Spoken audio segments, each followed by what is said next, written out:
Hello বন্ধুরা, আমি মাফি। প্রতিদিন নতুন নতুন রহস্যময় মাফিয়া, হ্যাকার আর অবহেলার গল্প পেতে আমাদের চ্যানেলটি সাবস্ক্রাইব করে পাশে থাকবেন। মা, বাইরে কি হচ্ছে? আর বলিস না, তোর বাবা আবার পাগলামি শুরু করেছে। দেখ বাইরে গিয়ে। উফ, বাবাকে নিয়ে আর পারলাম না। আবার কি শুরু করেছে? সাঁতার প্রতিযোগিতার আয়োজন করা হয়েছে। উদ্দেশ্য এই যে প্রতিযোগিতায় জিতবে তাকে নীলার বাবা রেজা খান তার মেয়ে নীলার সাথে বিয়ের জন্য নির্বাচিত পত্র বলে ঘোষণা করবেন। কিছুক্ষণের মধ্যেই শুরু হয়ে যাবে প্রতিযোগিতা। নীলাকে বিয়ে করার জন্য আগ্রহী প্রার্থীরা যারা যারা জায়গায় দাঁড়িয়ে পানিতে ঝাঁপ দিবে তারা এই প্রতিযোগিতায় অংশগ্রহণ করার জন্য একদম পাকাপাকিভাবেই প্রস্তুত। নীলার বাবা সুইমিং পুলে চেয়ারে বসে আছেন আর প্রতিযোগিতাটি পরিচালনা করছে ওনারই একজন অ্যাসিস্ট্যান্ট। বাঁশিতে ফু দিলেই ছেলেগুলি পানিতে ঝাঁপ দিবে। এমন সময় সেখানে নীলার আগমন ঘটল। দেখে মনে হচ্ছে খুবই রেগে আছে। বাবা চেয়ারের পাশে দাঁড়িয়ে সে বলছে, বাবা, এসব কি হচ্ছে? প্রতিযোগিতার মাধ্যমে তোর জন্য উপযুক্ত সঠিক পাত্র নির্বাচন করছি। তুই কখনো পানিতে পড়লে তখন সে তোকে পানি থেকে তুলে বাঁচিয়ে নিয়ে আসতে পারবে। সেই জন্য পাত্র হওয়া চাই একজন দক্ষ সাঁতারু। তাই এই আয়োজন। উফ, শিট বাবা।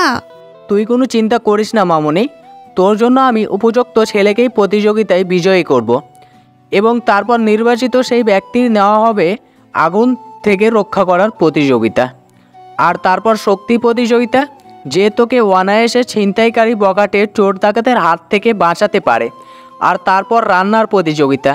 তুই কখনো অসুস্থ হলে ছেলে নিজের হাতে রান্না করে তখন সে তোকে খাওয়াতে পারবে এবং আরও কয়েকটি বিশেষ বিশেষ প্রতিযোগিতায় আমি আয়োজন করব, যার মাধ্যমে পাওয়া যাবে কাঙ্ক্ষিত সেই বিজয়ী ব্যক্তিকে, যে তোর জন্য সব দিক দিয়ে পুরোপুরি পারফেক্ট। এইসব শুনে নীলার চোখ কপালে উঠে গেল। তার বাবার দিকে তাকিয়ে বেশ অবাক হয়ে বলল, কি? তাই বলি এভাবে? তুই এখানে বস। এখন এই প্রতিযোগিতার প্রথম ধাপ সাঁতারের মধ্য দিয়ে এই প্রতিযোগিতা শুরু হয়ে যাবে। তুমি থাকো তোমার প্রতিযোগিতা নিয়ে, আমি চললাম। আমার একমাত্র মামনির বিয়ে কি আর যার তার সাথে দিতে পারি? তার জন্য বাছাই করা চাই উপযুক্ত সঠিক পাত্র, একদম রূপে গুণে। নীলা আর কিছু না বলে রেগে হনহন করে হেঁটে ওখান থেকে চলে যাচ্ছে। আর সাঁতার প্রতিযোগিতায় অংশগ্রহণকারী ছেলেগুলো হাঁ করে মুগ্ধ নয়নে নীলার চলে যাওয়ার দিকে তাকিয়ে রইল। এইদিকে শহর থেকে কিছুটা দূরে সবুজে ঘেরা একটি অঞ্চল। সেখানে একজন মধ্যবয়স্ক ভদ্রমহিলা ঘরের এক কোণে বসে তার ছেলের ছবিটা হাতে নিয়ে ছবির সাথে কথা বলছেন। কেন এভাবে হারিয়ে গেলি বাবা আশফি? আমাদের ছেড়ে কোথায় চলে গেলি? আজ প্রায় 1 বছর হতে চললো, তবু তুই ফিরে এলি না। কোথায় আছিস এভাবে আমাদেরকে ছেড়ে? আমাদের কথা কি একটু মনে পড়ে না তোর? তিনি শাড়ির আঁচল দিয়ে তার চোখটি মুছছেন। তখন একজন মধ্যবয়স্ক ভদ্রলোক ওনার কাঁধে হাত রেখে বললেন, তদন্ত কমিটি আমাদের আশা দেখিয়েছে, এবার আশফিককে তারা খুঁজে বের করবে। দেখো, আশফিক ফিরে আসবে। সেখানে তদন্ত কমিটির একজন লোকের সাথে কিছু সাংবাদিকও দেখা যাচ্ছে। একজন এসে তদন্ত কমিটির অফিসার আতিকুর রহমানের কাছে জানতে চাইছেন, আপনি কি মনে করেন নিখোঁজ হওয়া বিখ্যাত গোয়েন্দা আসফি চৌধুরীর এবার কোনো খোঁজ পাওয়া যাবে? এই 1 বছরের তদন্তের পরেও তো তার কোনো খোঁজ মেলেনি। এইবার কি তার কোনো সন্ধান বেরিয়ে আসতে পারে বলে আপনি মনে করেছেন, বা সেই রকম কোনো ইঙ্গিত কি আপনারা পেয়েছেন? এই কেসটা একেবারেই অসমাপ্তভাবে রয়েছে। আসফি চৌধুরী যেহেতু কোনো খোঁজ পাওয়া যায়নি, তাই উনি এখনও জীবিত না মৃত সেটাও আমরা বুঝতে পারছি না। তবে এবার আমরা অন্যভাবে আগাচ্ছি, চেষ্টা করব এই রহস্যের একটা সমাধান আনতে। সাঁতার প্রতিযোগিতায় অংশগ্রহণ করে বিজয়ী হলো সদ্য ডাক্তারি প্রফেশনে পা রাখা ডাক্তার রাজবি আহমেদ। সে দেখতেও মাশাআল্লাহ খুবই সুদর্শন একজন যুবক বলা যায়। নীলার বাবা তার অন্যান্য পরীক্ষা নিরীক্ষা নিয়ে রাজবিকেই চূড়ান্তভাবে বিজয়ী হিসেবে ঘোষণা করলেন। এখন শুধু বিয়ের দিন তারিখ নির্ধারণের পালা। কয়েকদিন পর সকালে গড়িয়ে দুপুর হয়ে যাচ্ছে। আশফির বাবা বাজারে গিয়েছেন। বাড়িতে শুধুমাত্র আশফির মা আর কাজের মেয়ে। এমনিতে জায়গাটা একটু নির্জন। এই সময়টাতে আরো ভয়ঙ্করভাবে ফাঁকা থাকে। হঠাৎ দরজায় নক পড়ায় আশফির মা গিয়ে দরজা খুলে দেন, যেন আশফির বাবা বাজার থেকে ফিরেছেন এই ভেবে। হ্যালো এভরিওয়ান, মোস্ট বেটের সাথে আমার এক্সপিরিয়েন্স সত্যিই অনেক মজার। যা আমাকে নগদ পুরস্কার জেতার সুযোগ করে দিয়েছে। একটা খেলার সবচেয়ে এক্সাইটিং বিষয় হলো প্লিঙ্কো। খেলাটির পুরো ডিটেলস বলে আমি আপনাদের সারপ্রাইজ নষ্ট করতে চাচ্ছি না। ট্রাস্ট মি, এটা হবে আপনাদের জন্য নতুন একটা এক্সপিরিয়েন্স। আপনি যদি একজন গেম লাভার হন, মোস্ট বেট দিচ্ছে এক্সাইটিং সব গেম অফার। মোস্ট বেটই দিচ্ছে খেলায় খেলায় নগদ পুরস্কার জেতার সুযোগ। মোস্ট বেটে রয়েছে বিকাশ, নগদ, রকেট, উপায় এবং অন্যান্য অনলাইন ট্রানজ্যাকশনের মাধ্যমে দ্রুত ও সহজে আপনার টাকা ডিপোজিট ও উইথড্র করার সুবিধা। সাথে থাকছে 24/7 কাস্টমার কেয়ার সাপোর্ট। এই প্ল্যাটফর্মটি দিচ্ছে লাইভ স্ট্রিম ম্যাচ দেখার সুযোগ। নিচের দেওয়া আমার প্রোমো কোডটা ইউজ করে রেজিস্ট্রেশন ও আপনার প্রথম ডিপোজিটে পেয়ে যাচ্ছেন এক্সাইটিং ওয়েলকাম বোনাস আর 250টা free spin. Don't miss this offer. দরজা খোলার সাথে সাথে বাড়ির ভিতরে হুড়মুড় করে ঢুকে পড়ল কালো কাপড়ে মুখ বাঁধা একদল লোক। অশ্বির মা কিছু বুঝে উঠতে না পেরেই জোরে একটি চিৎকার দিলেন। কালো কাপড়ে মুখ বাঁধা লোকগুলো বাড়ির এদিক ওদিক ছড়িয়ে পড়ে বাড়ির সব জিনিসপত্র এলোমেলো করে ফেলেছে। দোতলা বাড়ির সব জায়গার জিনিসপত্র ছড়িয়ে বাড়ির একদম লন্ডভন্ড অবস্থা। 3-4টি বেডরুমের ভিতর থেকে আলমারি আর বাস্ক ভেঙে সব রকমের সোনার গহনা আর টাকা পয়সা যা কিছু খুঁজে পেয়েছে সবই নিয়ে তাদের ব্যাগ ভর্তি করে ফেললো। উপর থেকে ব্যাগ ভর্তি জিনিসপত্র নিয়ে তারা নিচে এসে আবারও খোঁজাখুঁজি শুরু করে দিল। অশ্বির মা আর কাজের মেয়ে ভয়ে কুকড়িয়ে জড়সড় হয়ে আছে আর আল্লাহ আল্লাহ করছে। এরই মধ্যে কালো কাপড়ে মুখ বাঁধাদের একজন চাকু দেখিয়ে বলে উঠল, আর কোথায় গিয়ে কি আছে তাড়াতাড়ি বলুন, নইলে এখনই খতম করে ফেলবো। আশফির মা খুবই ভয় পেয়ে দোয়া দরুদ পড়তে মোনাজাত ধরলেন। হে আল্লাহ, এই ডাকাতদের হাত থেকে আমাদের রক্ষা করো, ওদের শেষ করে দাও। তখনই ডাকাত দলের একজন আশফির মায়ের দেখা দেখি সেও তার 2 হাত তুলে মোনাজাত ধরল। ওটা দেখার পাশের জন্য বলছে, তুই 2 হাত তুলছস কেন? কেউ দোয়ার জন্য মোনাজাত ধরলে তার সাথে বাকিদেরও যে মোনাজাত ধরতে হয় সেইটা তুই জানোস না? এটা শুনে পাশের ডাকাতটিও তার 2 হাত তুলে মোনাজাত ধরে আমিন বলছে। আশফির মা চোখ বন্ধ করে মোনাজাত ধরে দোয়া করছেন ডাকাত থেকে রক্ষা পাওয়ার জন্য, আর ওনার পাশে দাঁড়িয়ে একজন ডাকাতও মোনাজাত ধরে আমিন বলছেন। সেই সময় অন্য একজন ডাকাত এদিকে এসে বলছে, এই বেটা তোরা এইখানে কি করস? তোরা মোনাজাত ধরস কে? মোনাজাত ধরা ডাকাতটা বলে উঠল, আরে মোনাজাত ধর।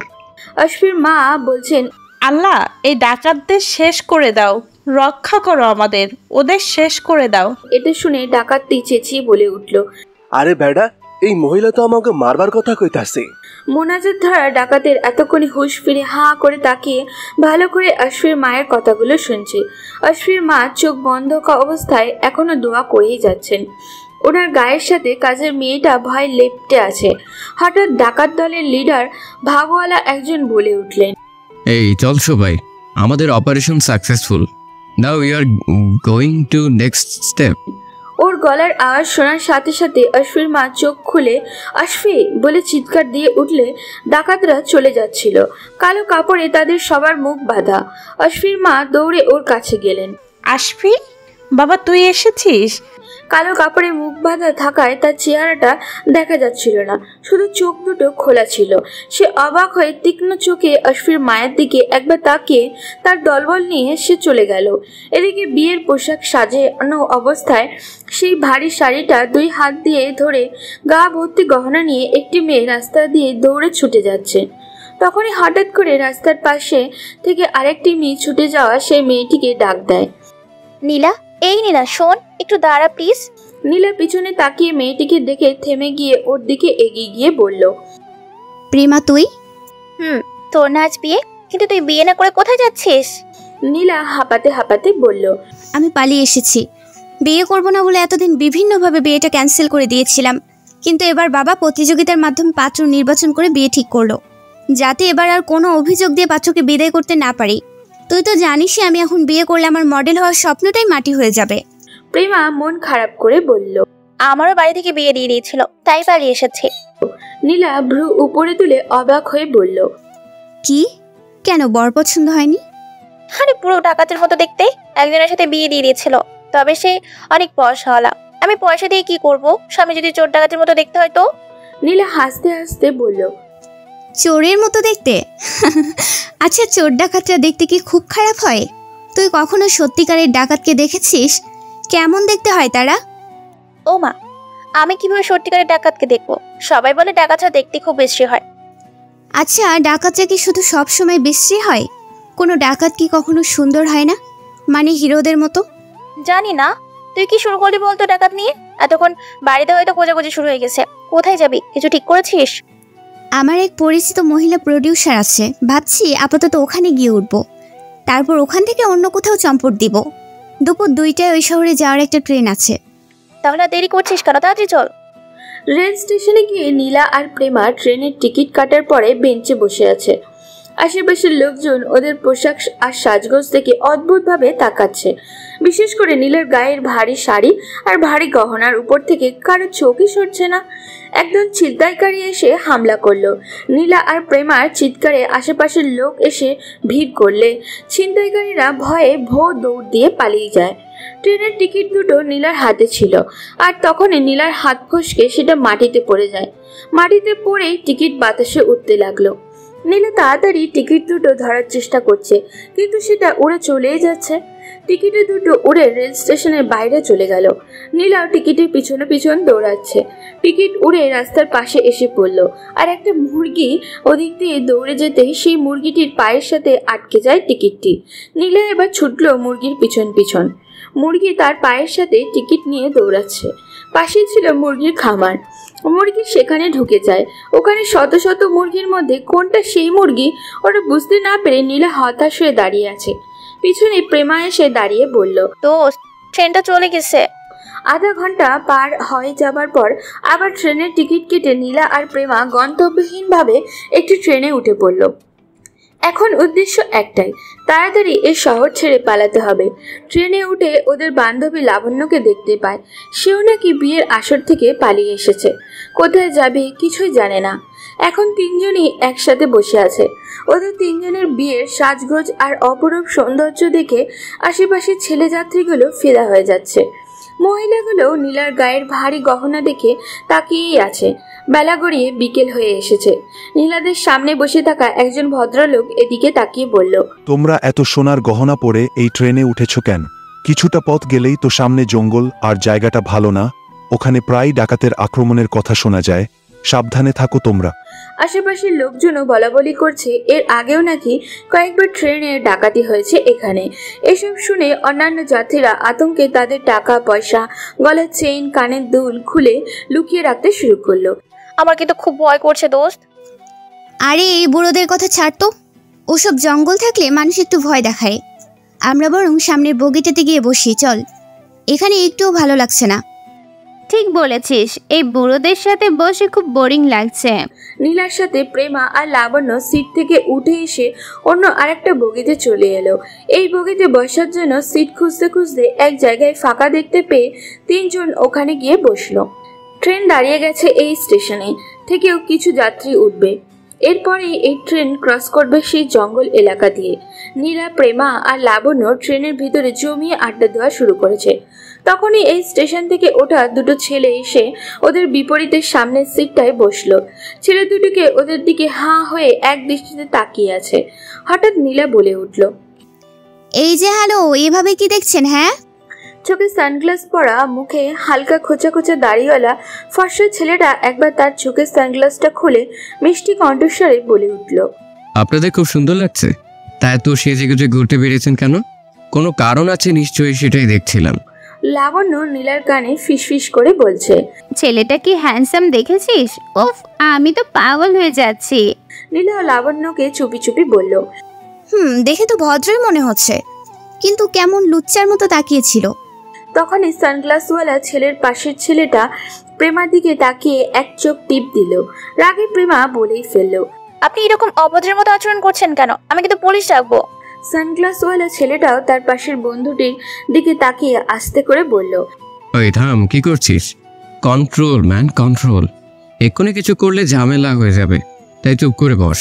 আর তারপর সে সামনের দিকে তাকিয়ে মুখে হাসি এনে হেসে হেসে নীলাদের বলল, ছি ছি, পুলিশ ডাকতে যাবেন কেন? আমার এই বন্ধুটি একটু মজা করতে পছন্দ করে, তবে এখন আর করবে না। বাই দ্য ওয়ে, আমি আশফি, আর ও আমার বন্ধু তানভীর। কোথায় যাচ্ছেন আপনারা? আমরা কি পরিচিত হতে পারি? নীলা এবার চোখ বড় বড় করে আশফির দিকে তাকিয়ে ওর পা থেকে মাথা পর্যন্ত দেখছে। ছেলেটা সত্যি অনেক হ্যান্ডসাম। ওদিকে আশফির মায়ের কাছ থেকে বর্ণনা শুনে আশফির বাবা উত্তেজিত হয়ে বলল, আশফিক নিজের বাড়িতে কেন ডাকাতি করতে আসবে? আর সে তোমাকে চিনতে পারলো না? আশফির মা পাগলের মতো আচরণ করছে। আমি জানি না আমি, কিন্তু আমি নিশ্চিত ওটা আশফিই ছিল। ও আবার আমাদের ছেড়ে চলে গেল। ওকে খুঁজে বের করো তোমরা। বলতে বলতে তিনি অচেতন হয়ে গেলেন। আশফির চাচিরাও এসে ওনার পাশে ওনাকে বিছানায় শুইয়ে দিল। আশফির বাবা চিন্তায় হয়ে সোফায় বসে পড়লেন, কপালে হাত দিয়ে বললেন, আমি তো ভাবতেই পারছি না আশফিক কিভাবে ডাকাত হতে পারে। আশফির চাচাও বিষয়টা মেলাতে পারছেন না। তিনি বললেন, পুলিশকে আমরা কি বলবো? সব ঘটনাই খুলে বলা উচিত। হদিস যখন পেয়েছি তখন আমি আমার ছেলেকে ফেরত চাই।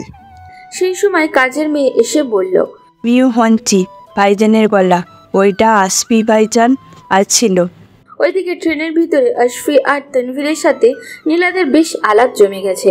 বুঝলাম, আপনি আর প্রেমা বিয়ে করবেন না বলে পালিয়ে এসেছেন, কিন্তু লাবণ্য উনি কেন বিয়ে না করে পালিয়ে আসলেন? কারোর সাথে প্রেম ছিল? না, ওর এক বুড়োর সাথে বিয়ে দিয়ে দিচ্ছিল, তাই বেচারি পালিয়ে এসেছে। এটা শুনে আশফি আর তানভীর অট্ট হাসিতে ফেটে পড়ে। ওদের হাসি দিকে আশেপাশের লোকজন এদিকে তাকাচ্ছে। লাবণ্য মনে মনে ভাবছে, পালিয়ে এসে ভালোই হয়েছে, তা না হলে তো তোমার মতো হ্যান্ডসামের সাথে আমার দেখাই হতো না প্রিয়। প্রথম দেখায় আমি তোমাকে ভালোবেসে ফেলেছি। কিরে, কি ভাবছিস? কই কিছু না তো। প্রেমার কথায় লাবণ্যর হুঁশ ফিরল। সন্ধ্যা হয়ে এসেছে। ট্রেনের সবকটি লাইটই জ্বলে উঠেছে। দুই পাশের ঘন জঙ্গলের ভিতর দিয়ে ঝিকঝিক করে ট্রেন ছুটে যাচ্ছে। আশফি আর তানভীর একটু পরপর একে অপরের কিছু একটা বলছে, আর ট্রেনের ভিতরে আশেপাশে অন্যান্য যাত্রীদের দিকে তাকাচ্ছে। এই বিষয়টা দেখে নীলা বলেই ফেলল, কি হলো, কাউকে খুঁজছেন? আচ্ছা, কি করেন আপনি? আই মিন পেশা? তখন তানভীর হাসতে হাসতে বলে ফেলল, ও তো ডাকাতি করে। আশফি ধমক দিয়ে বলে উঠল, চুপ শালা, সবসময় আর কি ফাজলামি করে লাথি দিয়ে ট্রেন থেকে ফেলে দেব। তারপর আশফি হাসতে হাসতে নীলার দিকে তাকিয়ে বলল, আরে রানা, এবারে আমি পড়াশোনা শেষ করেছি আর এখন চাকুরির সন্ধান করছি। একটা জায়গায় হবার কথা আছে, সেই উদ্দেশ্যেই সেখানে যাচ্ছি। লাবণ্য এক দৃষ্টিতে আশফির দিকে তাকিয়ে মনে মনে বলল, ডাকাতি তো তুমি করেই ফেলেছ, আমার মন ডাকাতি। I love you. প্রেমা আবারও লাবণ্যকে ধাক্কা দিয়ে বলল, কিরে, কি হয়েছে তোর? এইভাবে একা একা হাসছিস কেন? আপনিও হাসুন না, হাসলে আপনাকে ভালো দেখায়। প্রেমা রাগে চোখে তানভীরের দিকে তাকালো আর বলল, আপনার ইয়ারফোনটা কি একটু দেওয়া যাবে? পালানোর সময় ফোন আনলেও ইয়ারফোন আনতে ভুলে গেছে। তানভীর হাসতে হাসতে বলল, জি শিওর, কেন নয়, লাগলে আরো কিছু দিতে পারি। সবাই আবারও গল্পে মেতে উঠল। হঠাৎ করে আশফি বলেই ফেলল, আপনাদের ভয় লাগছে না? অচেনা জায়গা, তারপর আবার তিনজন সুন্দরী মেয়ে এভাবে এই সাজে, যদি কিছু হয়ে যায়? নীলা আশফির দিকে তাকিয়ে বলল, আমরা মেয়ে তিনজন, কিন্তু এখন আমাদের সাথে আপনারা দুইজন ছেলে আছেন, তো কিছু হলে আপনারাই বাঁচাবেন। এই কথা শুনে আশফি অবাক হয়ে নীলার দিকে তাকিয়ে আছে। মেয়েটার চোখ দুটিতে অসম্ভব রকমের মায়া রয়েছে। দেখে বোঝা যাচ্ছে সে তাকে ভরসা করেছে। আশফির কেমন যেন লাগতে শুরু করলো। ওদিকে নীলার সাথে যার বিয়ে হওয়ার কথা ছিল, সেই ডক্টর রিজভি আহমেদের একেবারে মাথা নষ্ট হয়ে গেছে। সে চেঁচিয়ে বলল, সব জায়গাতে সার্চ করুন, আমার হবু বউকে আমি চাই, আজই আমি বিয়ে করব। বাবা শান্ত হও, পুলিশ তো চেষ্টা করছে। আমার মেয়ে যে এমন কিছু করে ফেলবে আমি তা স্বপ্নেও ভাবতেও পারিনি। নীলের মা রেগে বলল, তুমি স্বপ্নে ভাবনি তো কি হয়েছে, বাস্তবে তো ভাবতেই পার। আমার বিয়ের যদি কিছু হয় আমি কাউকে ছাড়বো না, বলে দিলাম। খালামণি, নীলা পালিয়ে গিয়ে তো নিচে থেকে কোথাও লুকিয়ে থাকবে, তাই ওকে খুঁজে বের করা তো একটু টাফই হবে। নীলা সব বন্ধু বান্ধবীদের বাড়ি সার্চ করা হোক, আর ওদের সবার সেলফোন নাম্বার আমার চাই। নীলা, তুমি শুধু আমার, তোমার জন্য আমি সবকিছু করতে পারি। নীলার বাবা রিজভির কাঁধে হাত রেখে বললেন, সাবাস, এই তো আমার জন্য একদম উপযুক্ত পাত্র। তখন এক পুলিশ অফিসার এসে বলল, নীলাকে রেল স্টেশনের সিসিটিভিতে দেখা গেছে, আর ওখানে খোঁজ নিয়ে জানা যায় একটা মেয়ের সাথে নীলা ট্রেনেও উঠে গেছে। ট্রেনটা জঙ্গল দিয়ে ক্রস করবে। জঙ্গল ক্রস করার পর যে পুলিশ স্টেশন আছে, আমি ওখানকার ইয়াং পুলিশ অফিসার ডেনিকে বিষয়টা ইনফর্ম করেছি। ডেনি সার্চ করছে, নীলার কোনো খোঁজ পেলেই ডেনি অ্যাকশন নিয়ে নেবে। ওদিকে ট্রেনের ভিতরে নীলা এখন আশফি আর তানবীরের সাথে বন্ধুসুলভ আচরণ করছে। সে মনে করেছে এই ছেলে দুটো তাদের সাথে থাকলে রাতের বেলা নাকি পত্র খুঁজেতে সাহস পাবে। প্রেমা গান শুনতে শুনতে ঘুমিয়ে পড়েছে।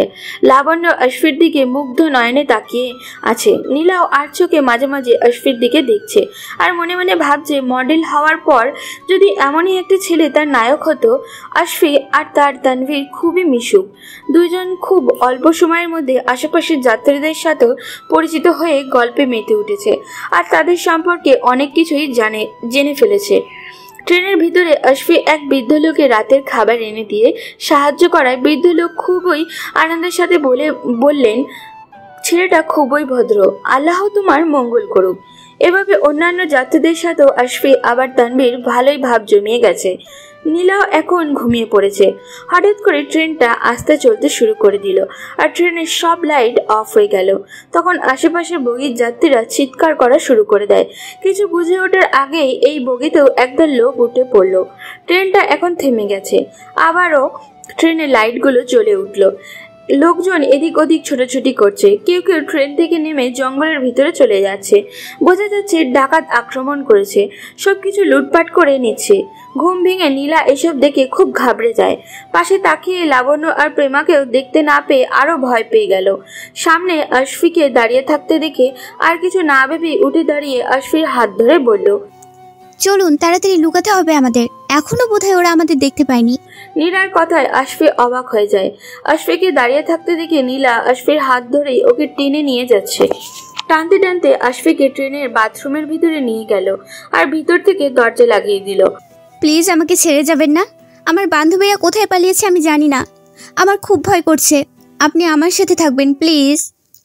আশফি এবার নীলার হাত ধরে বলল, আপনার যা কিছু আছে সব আমায় দিয়ে দিন। এই কথা শুনে নীলা একটু ভয় পেয়ে গেল। আস্তে করে মুখ থেকে বেরিয়ে এলো, সবকিছু দিয়ে দেব মানে? আশফি এবার ধমক দিয়ে বলছে, ইস ন্যাকা, এখনো কিছুই বোঝেনি যেন। কোনো চিৎকার চেঁচামেচি না করে চুপচাপ আমাকে সব দিয়ে দিন। এই পরিস্থিতিতে বাথরুমের ভিতরে লুকিয়ে আশফির এমন আচরণ দেখে নীলা আরো ভয় পেয়ে গিয়ে কান্না করে দিয়ে বলল, আপনি এসব কি বলছেন? যাদের ভয় আপনার সাথে এখানে লুকালাম, আর আপনি এখন আমার ক্ষতি করবেন? আশফি আবারও ধমক দিয়ে বলল, চুপ, মেয়েদের সাথে বেশি জোড়াজোড়ি আমি করতে পারি না, তাই সোজাসুজি সব দিয়ে দিন।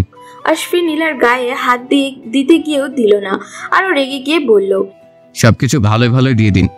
নীলা এবার বাথরুমের দরজা খোলার চেষ্টা করছে, কিন্তু এটা কিছুতেই খুলছে না। তাড়াহুড়ো করে লাগাতে গিয়ে একটা ছিটকিনি কিভাবে লক হয়ে গেছে। ভয় নীলা ঘামতে শুরু করে দিল। বাথরুমের দেওয়ালের সাথে মাথাটা ধরে দাঁড়িয়ে আছে, মনে হচ্ছে এক্ষুনি মাথা ঘুরে পড়ে যাবে। কি হলো, কতক্ষণ এভাবে দাঁড়িয়ে থাকবো? তাড়াতাড়ি সব খুলে ফেলুন। নীলা এবার আশফির দিকে তাকিয়ে করুণভাবে বলল, আচ্ছা আপনি এমন করছেন কেন? আপনি তো ভদ্রঘরের ছেলে, আর আমরা তো এখন সবাই বিপদে পড়েছি। কোথায় একটা মেয়েকে ডাকাতদের হাত থেকে বাঁচাবেন, তা না করে নিজে এই পরিস্থিতিতে এমন অসভ্যের মতো আচরণ করছেন।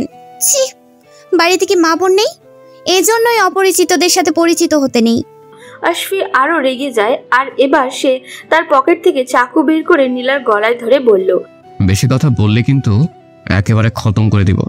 চাকু দেখার সাথেই নীলা এত ভয়ে চাপটা আর সহ্য করতে না পারে অচেতন হয়ে আশফির বুকে ঢলে পড়ল। ও শিট, এটা কি হলো?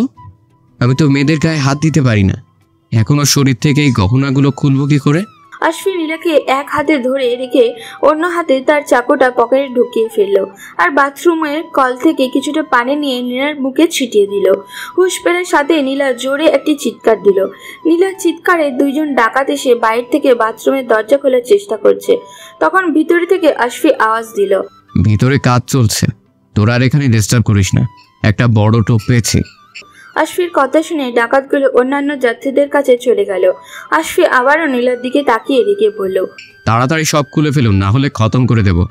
নীলা ভয়ার্ত চোখে আশফির দিকে তাকিয়ে আছে। হঠাৎ পুলিশের গাড়ির হুইসেল শুনে আশফি তাড়াতাড়ি বাথরুমের দরজা ভেঙে নীলাকে অচেতন অবস্থায় কোলে তুলে নিয়ে ট্রেন থেকে নেমে জঙ্গলের ভিতরে চলে গেল। এভাবে হঠাৎ পুলিশের আগমন ঘটায় ডাকাতগুলো পুরোপুরি অপ্রস্তুত ছিল, তাই তারা ওখান থেকে কোনোভাবে পালিয়ে যায়। নীলা চেতনা আসলে সে নিজেকে একটি ছোট্ট ঘরে আবিষ্কার করে, মনে হচ্ছে খড়ের ঘর।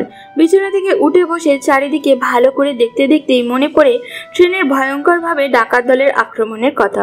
তখনই ঘরের মধ্যে আশফি এসে উপস্থিত হয়। যাতে সব তাড়াতাড়ি দিয়ে দিন এবার। হঠাৎ করে কোথা থেকে যেন নীলার রাগ চলে এলো।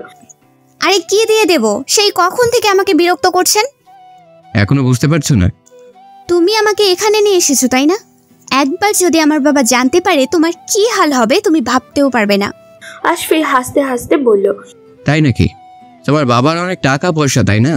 তাহলে তো তোমাকে দিয়ে আরো একটা বড় টোপ মারা যাবে। নীলা এখনো বুঝতে পারছে না আশফি কি বলছে। সে মনে করছে আশফি তার শরীরের দিকে নজর দিয়েছে, কিন্তু আশফি তো ওকে নয়, ওর শরীরের গহনাগুলো চাচ্ছে। একদমই আমার কাছে আসবে না বলে দিলাম। আমি তো কাছে আসতে চাইছি না। নীলা আশফিকে মারার জন্য খড়ের ঘরের মধ্যে এদিক ওদিক খুঁজে একটা কুড়াল দেখতে পেল। সেটা হাতে উঠিয়ে নিয়ে আশফির দিকে তাকিয়ে বলল, কাছে আসবি না, আসলে কিন্তু এটা দিয়ে 2 ভাগ করে দিব। তখনই ঘরের ভিতরে কালো পোশাক পরা কয়েকজন লোক ঢুকে পড়ল। এ কি, এরা এখানে কেন? তাহলে আমি কোথায়? আশফি সহ বাকি ডাকাতরা হাসতে মাটিতে লুটিয়ে পড়েছে। সেই সময় তানভীর ও ওখানে এসে উপস্থিত হয়েছে, হাসতে থাকে। নীলা খুবই অবাক হয়ে গেল আর তার হাতে থাকা কুড়ালটা পড়ে যায়। ডাকাতরা নীলার দিকে এগোচ্ছে। নীলা ভয় পেয়ে বলল, কি চাও তোমরা? আমি এখানে কেন? আশফি তুমি আমাকে কেন এখানে নিয়ে এসেছো? আশফি হাসতে হাসতে বলল, ডাকাতের কাজই তো ডাকাতি করা। তুমি এখন আমাদের আস্তানায় তোমার গায়ের গহনাগুলো সব দিয়ে দাও। কি তোমরা তাহলে? কি আমরা তাহলে হিরো ভাবছিলা? বুঝে শুনে জায়গা মতো টোপটা ফেলেছি। নীলা তার গায়ের গহনাগুলো খুলতে খুলতে বলল, আমি সব দিয়ে দিচ্ছি, আমাকে ছেড়ে দাও, আমাকে যেতে দাও। আশফি তোমাকে আমি ভদ্র ছেলে ভেবেছিলাম, তুমি আসলে এই জন্যই অপরিচিত কোনো ছেলের ওপর ভরসা করতে নেই। ঠিক বলেছ, আমি ভালো ছেলে নই। আমি এই জঙ্গলে থাকি আর ডাকাতদের সাথে থেকে ডাকাতি করি। সমস্ত গহনা খুলে দেওয়ার পর ডাকাতরাও নীলাকে ঘরের বাইরে নিয়ে গেল। বাইরে আরো অনেকগুলো ছোট খড়ের ঘর দেখা যাচ্ছে। নীলা কান্নাকাটি করছে তাকে ছেড়ে দেওয়ার জন্য। ডাকাত দলের সর্দার চেঞ্জ এসে উপস্থিত হয়ে আশফির মুখ খুব প্রশংসা করছে। আশফি এই দলের ভালোই পরিচালনা করছে। ডাকাতগুলো এবার নীলার গায়ে হাত দেওয়ার চেষ্টা করলে আশফির কেমন যেন লাগতে শুরু করে। তখন মনে পড়ে যায় ট্রেনের ভিতর বলা নীলার সেই কথাটি। নীলা তো আশফির ভরসাই করেছিল, আর তাছাড়া কোনো মেয়ে অসম্মান যেন আশফি সহ্য করতে পারে না। তাই হঠাৎ করে আশফি হুঙ্কার দিয়ে উঠল, থামো, ওকে কেউ ধরবে না তোমরা। ওর কাছে থেকে যা গহনা দেওয়া ছিল তা দেওয়া হয়ে গেছে। আশফির এই কথায় অন্যান্য ডাকাত সদস্য কিছুটা ক্ষিপ্ত হয়। তারা সর্দারকে বলল, আমরা এই মেয়েটিকে চাই। আশফিও সর্দারকে বলল, আমি এই মেয়েটিকে এনেছি, তাই ও শুধু আমার একার। আমি চাই ওকে আর কেউ নেবে না, ও থাকবে শুধু আমার হেফাজতে। হ আসবি, তুই আনছোস, আর আজকার কাজটা তুই ভালোই করছোস, তাই ওরে তুই নিয়ে নে। ওই তোরা আর কেউ মাইয়ারা ধরবি না। টোপ যখন ফেলেছি তখন ওর বাপের থেকে আরো কিছু হাতাতে পারবো, সেই পর্যন্ত এই মেয়ে শুধু আমার। তানভীর আশফিরের কাছে গিয়ে বলল, তুই তো মেয়েদের গায়ে হাত দিস না, তাহলে একে নিতে চাইছিস কেন? ওদের নিয়ে দে না, সমস্যা কি? আশফি অনেক রেগে গিয়ে চিৎকার দিয়ে বলল, আমি যখন বলেছি এই মেয়ে আমার, তো ও শুধু আমার কাছেই থাকবে। আর খবরদার ভুলেও কেউ যেন ওর গায়ে হাত না দেয়। তানভীর আশফিকে খুব ভালো করেই চেনে, দুইজন খুব ভালো বন্ধু। তানভীর মনে মনে ভাবছে আশফির তো এমন নয়, তাহলে কি আশফি মেয়েটিকে ওদের থেকে বাঁচানোর জন্য এটা করছে? নীলা কিছু না বলে ভয় জড়সড় হয়ে শুধু ওদের কথাগুলোই শুনছে। কিছুক্ষণ পরে আশফি নীলা আবার সেই ঘরের ভিতরে নিয়ে গেল। ভয় পাবার কিছু নেই, আমি মেয়েদের গায়ে হাত তুলি না। কিছু করার থাকলে আগেই করতে পারতাম। তুমি শুধু আমার সাথে থেকে আমার কাজে সাহায্য করবে, আর কোনো রকম চালাকি করার চেষ্টা করলে একেবারে খতম করে দেব। মেরে ফেলবে আমাকে? তো কি ধরা পড়ার জন্য তোমাকে বাঁচিয়ে রাখবো? মেরেই যখন ফেলবে তাহলে আমাকে ওদের হাতে ছেড়ে দিলে না কেন? আমার এখন মনে হচ্ছে তুমি ওদের থেকে আলাদা, তুমি ওদের মতো নও। তোমাকে এটা মানায় না। তোমাকে দেখে কোনোভাবেই মনে হয় না তুমি ওই ডাকাতির কাজে ডাকাতদের সাহায্য করো। বেশি কথা বলবে না, আমি একজন ডাকাত আর ডাকাতি করাই আমার কাজ। আমি কখনো ডাকাতদের দেখিনি। তোমার আর তানভীরের মতো ছেলেও যে ডাকাত হয় তা আমার জানা ছিল না। তোমার পরিবার নেই, দেখে তো শিক্ষিত মানুষ বলেই মনে হয়। তাহলে এই কাজ করো কেন? পরিবার তোমাকে কিছু বলে না? পরিবারের কথা বলতেই আশফি কিছু একটা মনে করার চেষ্টা করেছে, কিছু পারছে না, বারবার মাথা থাবড়াচ্ছে। ওর এই আচরণ দেখে নীলা বলেই ফেলল, কি হলো, কোনো সমস্যা? আশফি খুব জোরে ধমক দিয়ে বলে উঠল, বেশি কথা না বলে ঘুমাও, আর এই ঘরের বাইরে যাবে না। আশফির ঘর থেকে বেরিয়ে এসে সিগারেট ধরালো। তখনই তানভীর এসে ওর পাশে বসে বলল, কি হয়নি? ওই চিন্তিত দেখাচ্ছে তোকে, আর মেয়েটার সাথে অমন করলি কেন? আমার খুব কষ্ট হচ্ছে রে, কেন যেন খুব কষ্ট হচ্ছে। তুই কি মেয়েটার প্রেমে পড়ে গেছিস নাকি? দেখি কিন্তু সুবিধার মনে হচ্ছে না। হাজার হলেও তোর অন্তরের কথা আমি বুঝতে পারি। শালা মালকে আবল তাবল বলছিস, যা ভাগ এখান থেকে। এই তানভীর কিন্তু মিথ্যা বলে না। তাহলে বল, আমি কি কখনো আমার বাড়ি ফিরে যেতে পারবো? তোকে না বলেছি ওই প্রশ্নটা আমাকে কখনো করবি না, আমি এটা বলতে পারবো না। তানভীর ওখান থেকে উঠে চলে গেল। আশফি আবারও সিগারেটে টান দেওয়ায় ব্যস্ত হয়ে পড়লেন। ওদিকে নীলা বিছানায় শুয়ে মনে মনে ভাবছে, আশফির আচরণগুলো তেমন সুবিধার মনে হচ্ছে না, কিছু একটা বোধহয় গন্ডগোল আছে। সে যা গিয়ে তাতে আমার কি? সুযোগ বুঝে আমাকে এদের আস্থানা থেকে পালানোর ব্যবস্থা করতে হবে, আর তারপর জঙ্গল থেকে বেরিয়ে কোনো একটা উপায় পাওয়াই যাবে। সকালবেলা ঘুম ভাঙার পর আশফি ঘর থেকে ব্রাশ হাতে নিয়ে বের হয় দাঁত ব্রাশ করার জন্য। বাইরে বের হয়ে দেখলো তানভীরও দাঁত ব্রাশ করছে। কিছুক্ষণ পর ব্রাশ করা শেষ হলে মুখ ধোয়ার পর আশফি বুঝতে পারলো ব্রাশটা ওর নয়, এটা তানভীরের ব্রাশ। আশফি তানভীরের দিকে তাকিয়ে বলল, আজ আমার ব্রাশ নিয়ে ব্রাশ করে ফেলেছিস? তানভীর তার হাতে থাকা ব্রাশের দিকে ভালো করে তাকিয়ে খেয়াল করে বলল, ঘুমের ঘরে ভালো করে দেখতে পাইনি যে ওটা তোর ব্রাশ। আমিও ঘুমের ঘরে আমার ব্রাশ ভেবে তোরটা দিয়ে ব্রাশ করে ফেলেছি। কথা বলতে বলতেই আশফি খেয়াল করলো নীলা বমি করছে। তার মানে ও ঘরের বাইরে বেরিয়ে এসে এতক্ষণ তাদের কথা শুনছিল। কিছুক্ষণ পর নীলা স্বাভাবিক হলো, বারবার ওয়াক থু করছে আর বলছে, ছি কি নোংরা তোমরা। এটা শুনে তানভীর হাসতে হাসতে বলল, আরে ম্যাডাম, এরকম তো আমাদের মাঝে প্রায়ই হয়। দোস্ত বলে কথা, ওরটা আমার আর আমারটা ওর। ঘরের বাইরে থাকা ডাকাতগুলোকেও নোংরা দৃষ্টিতে তাকিয়ে থাকতে দেখে নীলা ঘরের ভিতরে চলে গেল। আশফি এসে নীলাকে খাবার দিয়ে বলল, পালানোর কোনো মতলব থাকলে সেটা বাদ দাও, এই ঘন জঙ্গলে পথ না চিনতে পারলে হারিয়ে যাবে। কি চাই তোমার? এবার তোমার বাড়িতে ডাকাতি হবে, আর সেটা করতে সাহায্য করবে তুমি। কি? আমি নিজের বাড়িতে ডাকাতি করতে সাহায্য করব? আর আমি তো বাড়ি থেকে পালিয়েছি, আমি এখন বাড়ি ফিরতে চাই না। তুমি শুধু পথ দেখাবে, আর তোমাকে বাড়ি ফিরতে দিচ্ছে কে?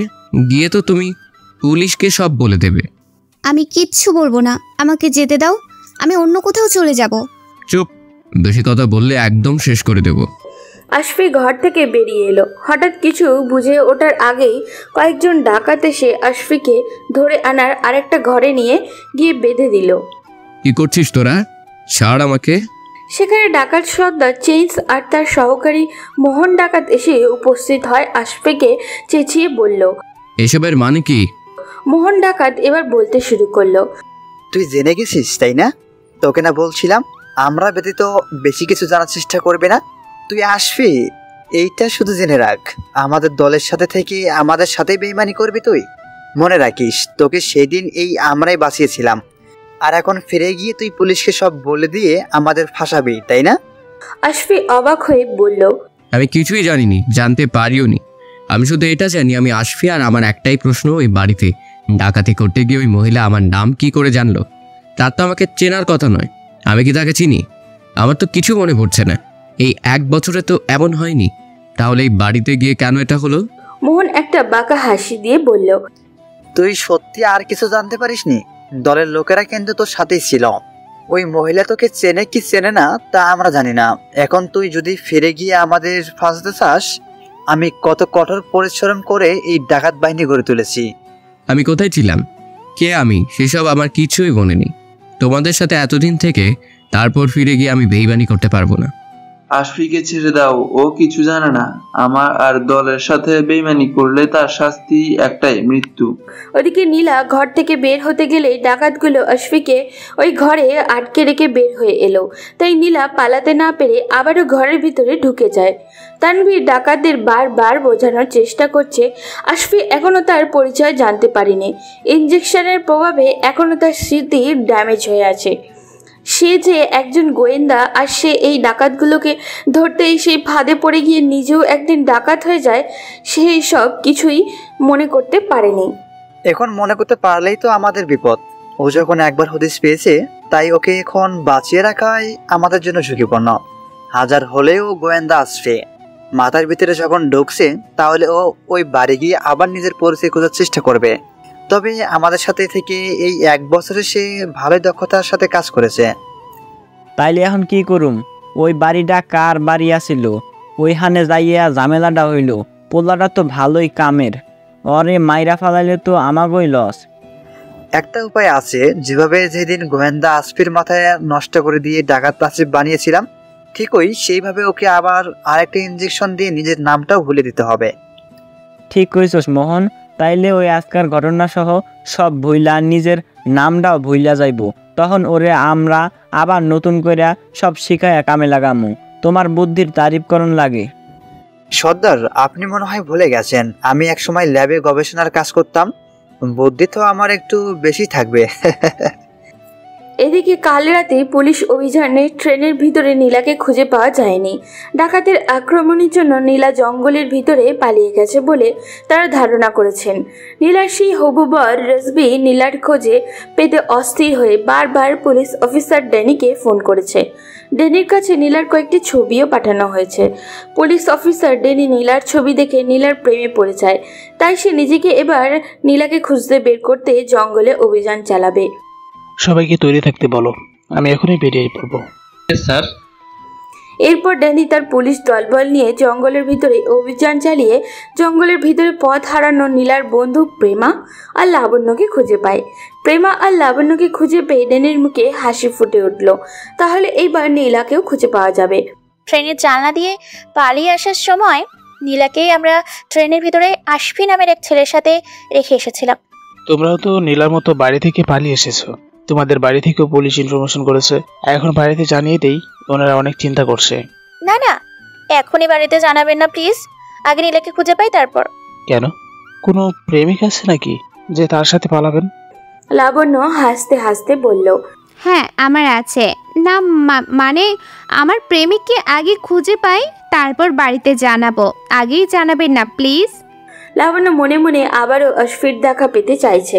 আর এবার দেখা হলে আশফিকে তার মনের কথা জানিয়ে ওকে নিয়ে দূরে কোথাও পালিয়ে যাবে।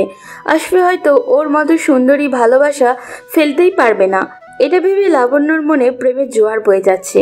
ড্যানিও মনে প্রেম নিয়ে নীলার দেখা পাওয়ার জন্য হন্যে হয়ে জঙ্গলের ভিতরে অভিযান চালাচ্ছে। ওদিকে আড়াল থেকে ডাকাতের সব কথা শুনে ভয়ে নীলার শরীর ঠান্ডা হয়ে এসেছে। এই আশফি তাহলে একজন গোয়েন্দা ছিল, কিন্তু কিভাবে তারা আশফির এই অবস্থা করলো? এখন আবার ইঞ্জেকশন দিতে চাইছে। যদি এবার আশফির মগজটাই নষ্ট হয়ে যায়, ও তো পাগল হয়ে যাবে, এমনকি ব্রেনের রক্তক্ষরণ হয়ে মারাও যেতে পারে। আশফির জন্য নীলার খুব খারাপ লাগছে। ডাকাতরা এখন আশফিকে নিয়েই ব্যস্ত। শহর থেকে একজন ডাক্তারকেও কিডন্যাপ করে আনা হয়েছে এবং ইঞ্জেকশনও প্রস্তুত। এই সুযোগে নীলা তার পালানোর ব্যবস্থা করে ফেলেছে। খড়ের ঘরের পিছনের সাইডটা কেটে ঘর থেকে বের হয়ে আসলো নীলা। রাতের অন্ধকারে জঙ্গলের পথ ভালোভাবে চেনা যাচ্ছে না। ঝিঝি পোকার আওয়াজ আর মাঝে মাঝে প্যাঁচার ডাকের শব্দও শোনা যাচ্ছে। হাঁটার সময় পায়ের নিচে শুকনো পাতাগুলো মর্মর করে উঠেছে। খুবই ভয় করছে এই গভীর জঙ্গলে। কোনো দিকে যাবে কিছুই বুঝতে পারছে না। চাঁদের আলোয় যেটুকু পথ দেখা যাচ্ছে সেটুকু দেখেই হাঁটছে। দুই পাশে ঘন গাছপালা আর লতাপাতার মতো শুধু অন্ধকার। হঠাৎ করে নীলা আশফির কথা মনে হতে ভয়ে শরীর শিউরে উঠল। আশফি তো কাল ওকে ডাকাতের হাত থেকে বাঁচিয়েছিল, তাহলে আজ আশফিকে এরকম বিপদের মুখে কিভাবে চলে আসলো সে? কিন্তু সে একা একটা মেয়ে হয়ে ডাকাতের সাথে লড়ে কিভাবে আশফিকে বাঁচাবে? আমি সামনে এগোতে পারছি না কেন? শুধু আশফির কথাই মনে হচ্ছে। ওরা কি ওকে মেরে ফেললো? আশফি ছিল বলেই কাল আমার কোনো ক্ষতি হয়নি, আর আজও নিজেই বিপদে। আমার কি ওর জন্য কিছু করা উচিত? এই কথাগুলো শোনার পর ওর জন্য খুব মায়া হচ্ছে আমার, কিন্তু এখন কি করব? হঠাৎ করেই একটা বন্য পশুর ডাকাতের আওয়াজ শুনে ভয়ে নীলা দৌড়ে আবার এদিকে চলে এলো। দূরে মশালের আলোতে ডাকাতদের আস্তানাটা দেখা যাচ্ছে। আশফিকে বাঁচানোর কোনো উপায় কি নেই? আমার আশফির জন্য এত খারাপ লাগছে কেন? আমি ওকে এভাবে এখানে রেখে চলে যেতে পারবো না। অনেক মায়া জন্মে গেছে আমার ওর ওপর। আস্তানার পিছনে চুপি চুপি এসে মশাল নিয়ে নীলা খড়ের ঘরগুলোতে আগুন লাগিয়ে দিয়েছে। ডাকাতগুলো ছুটাছুটি করে এখন আগুন নেভাতে ব্যস্ত। এই ফাঁকে নীলা লুকিয়ে আশফির ঘরের দিকে চলে গেল। ঘরে ঢুকে আশফিকে হাত পা বাঁধা অবস্থায় দেখে তাড়াতাড়ি ওদিকে ছুটে গিয়ে দড়ির বাঁধনগুলো খুলে দিতে থাকে। আশফি কিছুটা অবাক হয়ে চারপাশে আগুন দেখে নীলার সাথে দ্রুত ঘর থেকে বেরিয়ে আসলো। নীলা আশফির হাতে টান টেনে ধরে বলল, থ্যাঙ্কস গড, তুমি ঠিক আছো?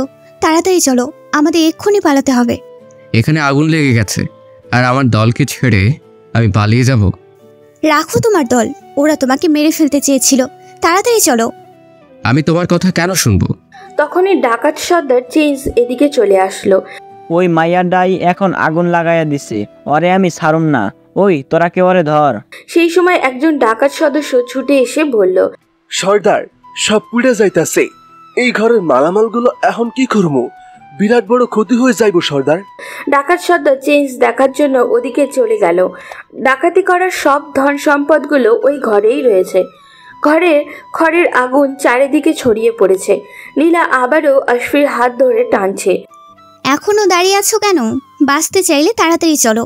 আশফিকে ঘরের বাইরে দেখে তানভীর দৌড়ে এদিকে চলে আসলো আর হাঁপাতে হাঁপাতে বলল, আশফি, তুই এই সুযোগে পালিয়ে যা।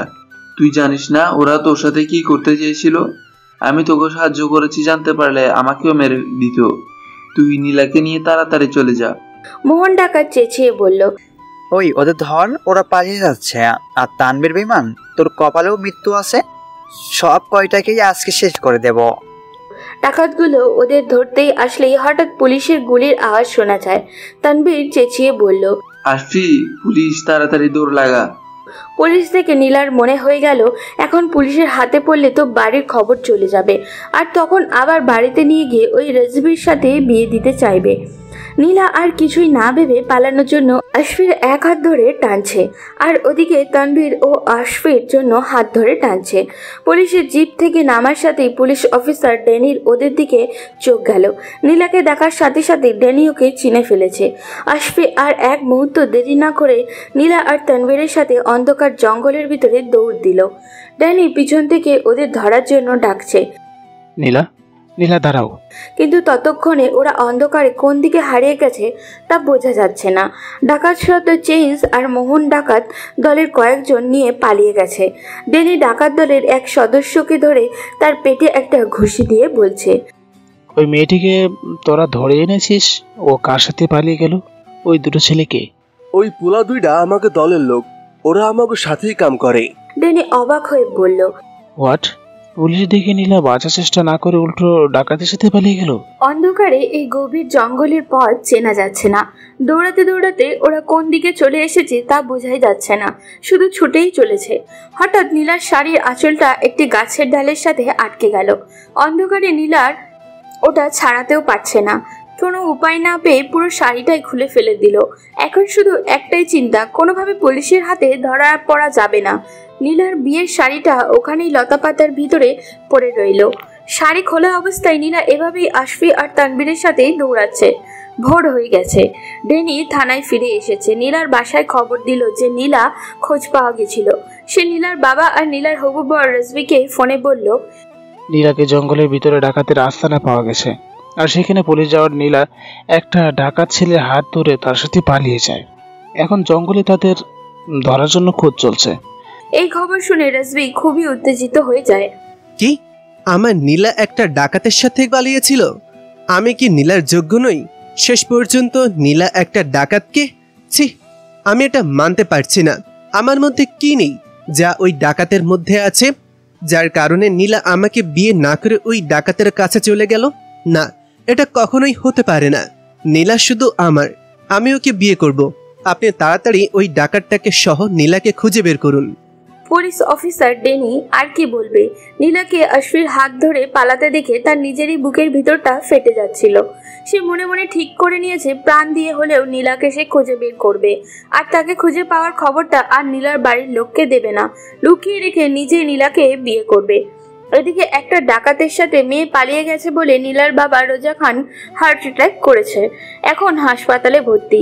এমনিতেই মেয়ে বিয়ের আসর থেকে পালিয়ে গিয়ে মান সম্মান সব শেষ করে দিয়েছে, তারপর আবার এই ডাকাতের সাথে পালানোর খবরটা পেয়ে উনি আর এই চাপটা নিতে পারেননি। পাড়া প্রতিবেশী আত্মীয় স্বজনেরা সবাই ছি ছি করছে। নিউজ পেপারে আর টিভিতেও পুলিশের অভিযানের এই ডাকাতের খবরটা ছড়িয়ে গেছে। বিখ্যাত শিল্পপতি রেজা খানের মেয়ে নীলা খান ডাকাতের সাথে পালিয়ে গেছে। সবার মুখে এখন একই কথা, ছি, শেষ পর্যন্ত মেয়েটা একটা ডাকাতের সাথে পালালো। নীলার মা এসব শুনে অচেতন হয়ে গেছেন। নীলার খালা আর চাচি ওনার পাশে বসে ওনাকে সামলাচ্ছেন। এই খবর পেয়ে নীলার দাদিও অসুস্থ হয়ে পড়েছেন। বাড়িতে ডাক্তার আনা হয়েছে। নীলার হবু বর রসবি মেজাজ এখন চরমে, তার মাথার ভিতরে সব কিছু উল্টে পাল্টা হয়ে গেছে। সে আর এখানে বসে থাকতে না পেরে গাড়ি নিয়ে ওই জঙ্গলের উদ্দেশ্যে নীলার খোঁজে বেরিয়ে পড়ল। আশফি, তানভীর আর নীলা কোনো এক পাহাড়ি নদীর ধারে পাশাপাশি শুয়ে তিনজনই ঘুমাচ্ছে। হঠাৎ আশফির ঘুম ভেঙে গেল। উঠে বসে চোখ ডলতে ডলতেই পাশে শোয়া নীলার দিকে তাকাতেই আশফির চোখ কপালে উঠে যায়। এ কি, নীলা যে একদমই শাড়ি ছাড়া শুয়ে আছে। ওর শাড়ি কোথায় গেল? কাল রাতের অন্ধকার তো ভালো করে খেয়ালই করেনি। আশফি তাড়াতাড়ি নীলার দিক থেকে তার চোখ সরিয়ে দুই হাত দিয়ে নিজের চোখ ঢেকে ফেলল, কিন্তু আঙুলের ফাঁক দিয়ে আর চোখে আশফি আবারও শাড়ি ছাড়া ঘুমন্ত নীলাকে দেখছে। তানভীর এখনো ঘুমিয়ে আছে, তাই এসব সে কিছুই দেখতে পায়নি। আশফি না চাওয়া সত্ত্বেও তার চোখে আঙুলের ফাঁক দিয়ে বারবার ঘুমন্ত নীলার দিকে দেখে যাচ্ছে। শাড়ি খোলা অবস্থায় ঘুমন্ত নীলার দিকে আশফি তাকিয়ে আছে।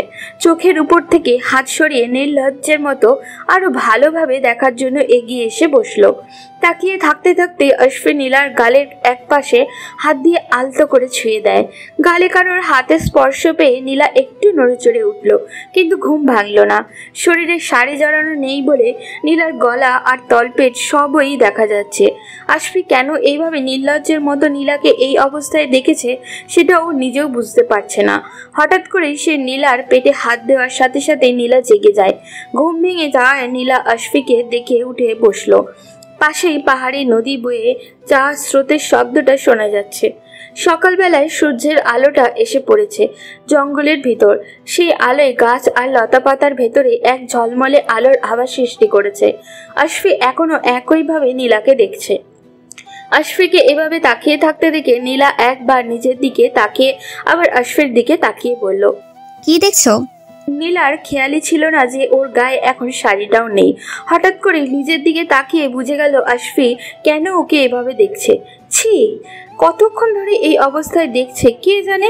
নীলা তাড়াতাড়ি উঠে পাশে একটি বড় মোটা গাছের আড়ালে দাঁড়িয়ে আশফি থেকে নিজেকে আড়াল করে নিল। নীলা উঠে যাওয়ায় যেন আশফির মনোযোগ নষ্ট হলো। সে আরো কিছুক্ষণ এভাবে নীলাকে দেখতে চেয়েছিল। সেজন্য আশফিও উঠে দাঁড়িয়ে নির্লজ্জের মতো এখানে এসে নীলার সামনে দাঁড়ায়। আশফিকে দেখে নীলা ওখান থেকে সরে গেল। আশফিও নীলার দিকে সরে যাচ্ছে। মনে হচ্ছে আশফি একটা ঘড়ির মধ্যে চলে গেছে। নীলা এক পা করে পিছিয়ে যাচ্ছে, আর আশফি নীলার দিকে এক পা করেই এগোচ্ছে। কি হচ্ছে? তুমি এমন করছো কেন? যাও নিজের জায়গায় গিয়ে বসো।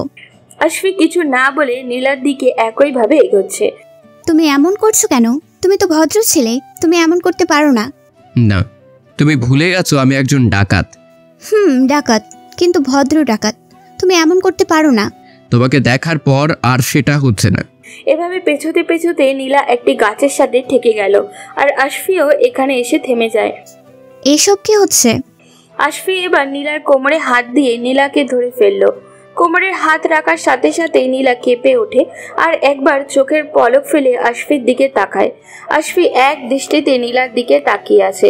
নীলাও এবার আশফির চোখের দিকে তাকিয়ে বোঝার চেষ্টা করছে আশফি এখন কি করতে চাইছে। আশফি নীলার গালে এক হাত রেখে আবারও গাল ছুঁয়ে দিচ্ছে, আর ঠোঁটেও হাত চলে এলো। আশফি নীলার আরো কাছে এসে নীলার ঠোঁট বরাবর চুমু দিতে যাবে, সেই সময় তানভীর বলে উঠল, আশফি, তোরা ঝোপের ভিতরে কি করছিস? বেরিয়ে আয় ওখান থেকে। তানভীরের কথায় আশফির ঘোর কাটে আর হুঁশ ফিরে যাওয়া পাওয়ার সাথেই তাড়াতাড়ি নীলার কোমরটা ছেড়ে দেয়। আশফি ভেবাচেকা খেয়ে মনে মনে ভাবছে, ছি ছি, আমি এখানে কেন? আর ওর শাড়ি ছাড়া এই অবস্থা, ছি ছি। আশফি চোখ বন্ধ করে অন্য পাশে ফিরল। তানভীর আবারও বলল, ওই শালা, তুই বের হবি নাকি আমি ওখানে আসবো? আর নীলা কোথায়? নীলা আস্তে করে আশফিকে বলল, আমি কি করব এখন? ও মনে হয় আমাকে এখনো দেখতে পাইনি। আমি কিভাবে বের হব এই অবস্থায়? আর যাবই বা কিভাবে? আমার শাড়িটা তো পালিয়ে দৌড়ে আসার সময় ফেলে এসেছি। ওটা গাছের সাথে আটকে গেছিল, আর খুলতে পারছিলাম না। তাড়াতাড়ি দৌড়ে আসার সময় পুরোটাই খুলে ফেলে এসেছি। ভালো করেছো, এখন ওভাবেই থাকো। এটা বলো না যে এখন আমাকেই গিয়ে এই জঙ্গলের ভিতর থেকে শাড়িটা খুঁজে আনতে হবে। আমি পারবো না। এতটা পথ শাড়িটা কোথায় আটকে গেছিল কে জানে, কিন্তু এখন আমি বের হব কিভাবে? ও তো আমাকে এই অবস্থায় দেখে ফেলবে। প্লিজ। আশফি তার গায়ের শার্টটা খুলতে খুলতে বলল, আচ্ছা আচ্ছা ঠিক আছে, এই মেয়ে মানুষ নিয়ে যত বিপদ। এই কাকে বিপদ বলছো? আমি এখানে এসেছি নাকি তুমি আমাকে ছিনতাই করে এনেছো? আমার গায়ের গহনাগুলো নেওয়ার সময় মনে ছিল না? চুপ, আপাতত এই শার্টটা পরে নাও। আর ভুলে যেও না আমি একজন ডাকাত। আমি ছিলাম বলেই ডাকাতের কবলে পড়ে এখনো অক্ষত আছো। নীলা আশফির শার্টটা পরে আশফির খালি গায়ের দিকে তাকিয়ে আছে। কি দেখছো? ডাকাতরা এত সুন্দর হয়? আশফি দু হাত দিয়ে তার বুক ঢেকে ফেললো। বেহায়া মেয়ে, এভাবে কোনো ছেলের দিকে কেউ তাকায়? তানভীর ডাকাডাকিতে আশফি আর নীলা দুজনেই এবার বেরিয়ে এলো। আর ওদের এই অবস্থা দেখে তানভীরের চোখ কপালে উঠে যায়।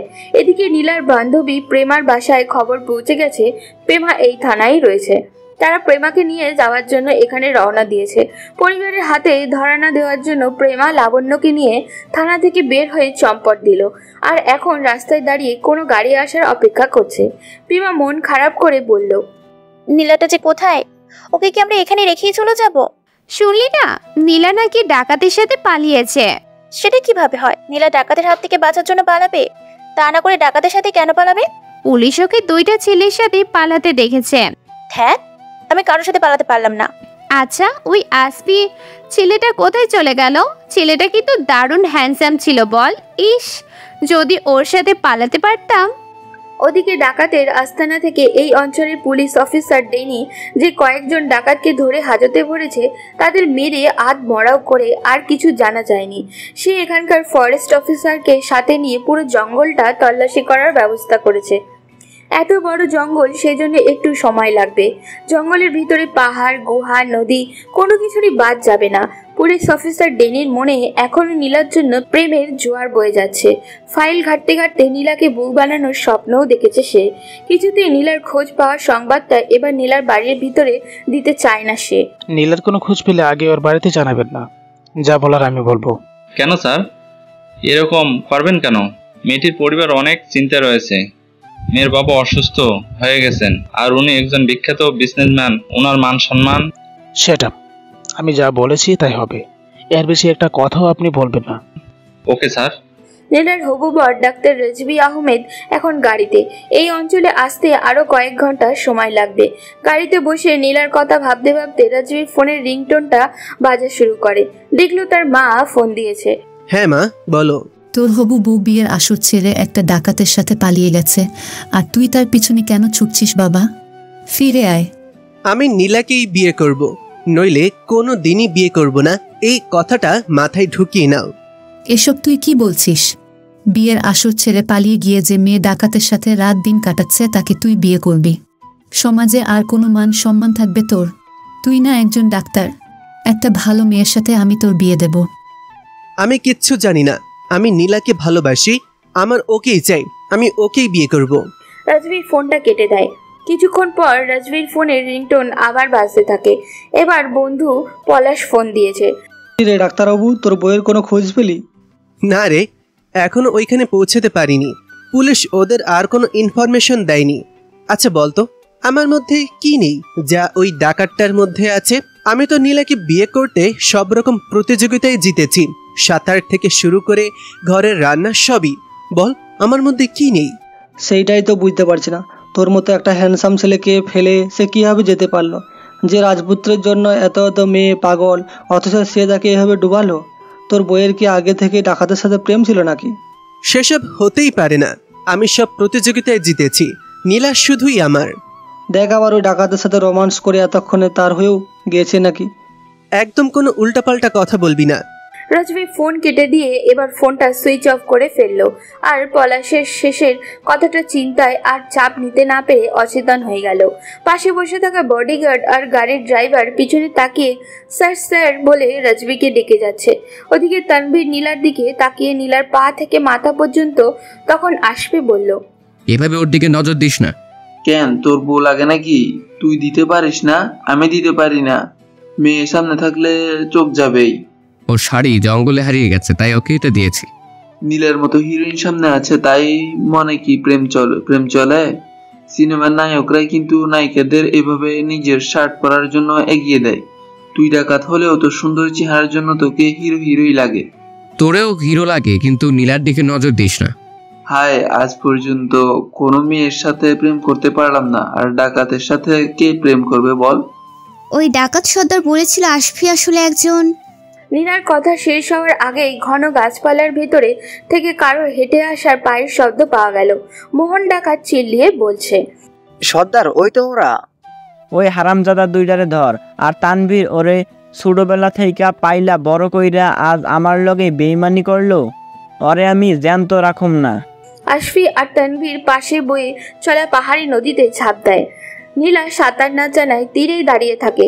নীলাকে দাঁড়িয়ে থাকতে দেখে আশফি আবারও এদিকে এসে নীলার হাত ধরে হ্যাচকা টান দিয়ে পানিতে ফেলে দেয়। হা করে দাঁড়িয়ে না থেকে সাঁতার কেটে আমাদের পেছনে আসো। পানিতে পড়ে নীলা হাবুডুবু খাচ্ছে আর বলল, বাঁচা নামায়, আমি সাঁতার জানি না। ডাকাতগুলো ওদের ধরার জন্য পানিতে ঝাঁপ দিল। আশফি আর কোনো উপায় না পেয়ে নীলাকে নিজের পিঠের উপরে নিয়েই সাঁতার কাটা শুরু করলো। পিঠের উপর নীলার ভরের জন্য ভালোভাবে সাঁতারও কাটতে পারছে না, তারপর চেষ্টা চালিয়েই যাচ্ছে। নীলা ভয়ে দুই হাত দিয়ে আশফির গলা ধরে আছে। কিছু দূর যাওয়ার পর স্রোতটা খুবই প্রবল হয়ে গেল। এখন তানভীর আর আশফি আর নীলা স্রোতেই ভেসে যাচ্ছে। অবস্থা বেগতিক দেখে ডাকাতগুলো ডাল ধরে পানি থেকে কোনোভাবে তীরে উঠে পড়লো। ভাসতে ভাসতে সামনে খাদ চলে আসলো। এবার সবাই ঝর্ণার মতো পানির স্রোতের সাথে নিচে পড়েছে। তিনজনই গলা ফাটিয়ে চিল্লাচ্ছে। নীলা এখনো আশফির গলা ধরিয়ে জড়িয়ে রয়েছে। নিচে পড়ে আবার স্রোতে ভেসে যাচ্ছে। এভাবে ভাসতে ভাসতে কোনো দিক যাচ্ছে বোঝা যাচ্ছে না। সামনে আরও একটি খাদ, আবারও ঝর্ণার মতো পানির স্রোতের সাথে তিনজনই নিচে পড়েছে এবং আবারও তিনজন বড়সড় চিৎকার দিল। নীলা একদম আশফির খালি গায়ের সাথে লেপ্টে রয়েছে। এবার নিচে পড়ে পানির স্রোতটা একটু কম মনে হচ্ছে, তাই তানভীর সাঁতরে সামনের পাথরটার উপরে উঠে গেল। তারপর অন্য পাথরগুলোতে পা দিয়ে তীরে যাওয়ার জন্য হাঁটতে থাকে। আশফি ও নীলাকে নিয়ে পাথরের উপরে উঠে পড়ে। পিচ্ছল পাথরে নীলা পা রাখার সাথে সাথেই পড়ে যাচ্ছিল। তখনই আশফি ওকে ধরে ফেলল। আমি এরকম ভাবে কখনোই হাঁটিনি, আমি পড়ে যাব। তুমি সামনে এগো, আমি ধরে আছি। ভয় নীলা হাঁটছে না, পাথরের উপরেই দাঁড়িয়ে আছে। আশফি জড়িয়ে ধরে আছে তাকে। তীরে দাঁড়িয়ে তানভীর ওদের এভাবে দেখে হাসছে। পড়ে গেলে আমি আছি তো, আশফির উপর ভরসা নেই। এই ডাকাত কেমন এক্সপার্ট তা তো এতক্ষণ দেখলেই। এত বড় বড় পিচ্ছিল পাথর থেকে যদি একবার পড়ে যাই তাহলে আমার পা ভেঙে যাবে। তাহলে এখানে থাকো, আমি তানভীরের সাথে চলে গেলাম।